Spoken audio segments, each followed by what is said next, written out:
A fair and reasonable reading of the judgment delivered by this court in special leave petition makes it evident that in fact this court did not record any finding that a concluded contract had come into the respondent number 1 hearing. This court noticed that on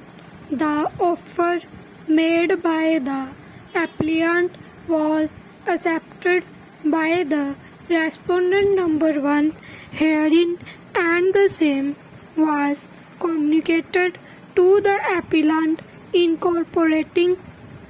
the relevant condition for the sale. It is nobody's case that those conditions which were stipulated were compiled with by the applicant, nor any such finding was recorded by this court. What is relevant to notice is that in the operative part of the judgment, this court observed that if the respondent number 3 herein makes the payment as promised within such time as might be granted by respondent number 1 and fulfills the conditions of sale, that might be the end of the matter, which means that at the time when the judgment was delivered, this court proceeded on the footing that there was no concluded contract between the applicant and the respondent number 1. Further, what is relevant to notice that is it was stipulated by this court that if the applicant failed to do so,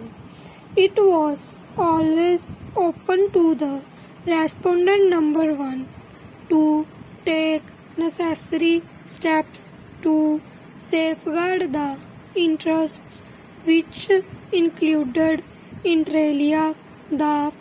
consideration of other offers made by the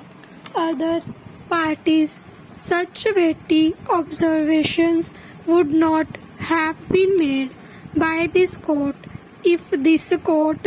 in the said matter had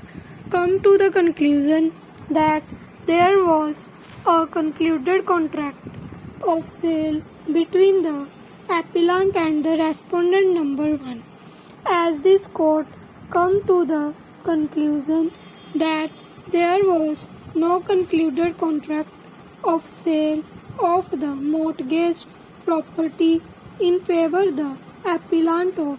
by the respondent number 1, the question arises as to whether the right to redeem the mortgaged property conferred by Section 60 of the Transfer of Property Act upon the mortgage respondent number 3 can be exercised or not. It is argued on behalf of the applicant that both the High Court as well as this court in the previous round of litigation had found that upon continued default on the part of respondent number 3 in making payment of amount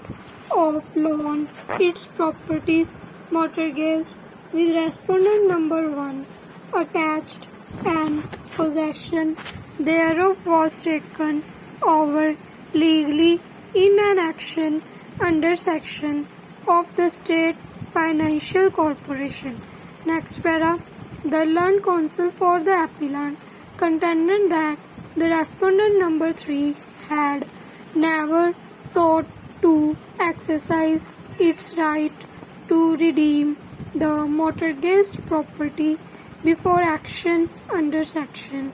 of the State Financial Corporation Act was taken or even thereafter till it lost up to this court.